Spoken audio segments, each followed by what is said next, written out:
During break, this poor girl, Hazel, stood near the cafeteria window, quietly watching other kids dump half-eaten meals into the trash.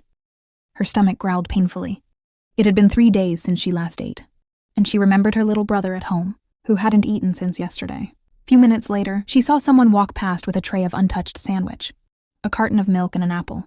It was Alice, the richest girl in class, who always flaunted her new iPhone 16 in everyone's face. She slid the entire meal into the trash and walked away. Hazel waited till everyone left. Then she rushed over, grabbed the food, stuffed it into her backpack, and hurried away. But someone had seen her. Later in the class, while the teacher was teaching, Alice suddenly began to cry. "My phone is gone," when the teacher came over. She immediately pointed at Hazel. "She stole my phone. I saw her acting weird back in the cafe." "Search her bag," every student turned. Hazel panicked, clutching her backpack tightly as the teacher approached.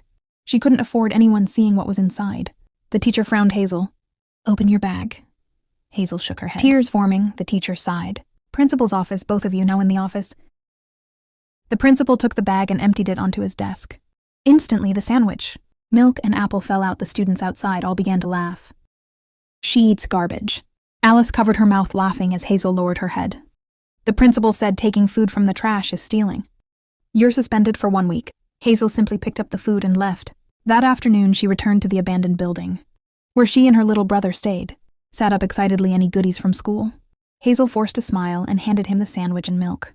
He ate happily while she turned away and cried silently, because their only hope for food was gone. Next morning, Hazel woke up and froze. The principal and her teacher stood inside the building.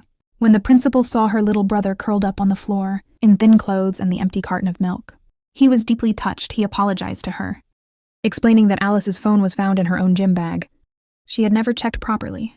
Later that day, Alice and her parents were called into the principal's office. The principal told them false accusations, and mocking another student's condition is not acceptable in our school.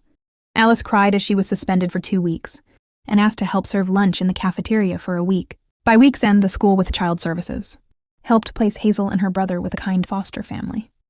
Drop a heart if they did the right thing.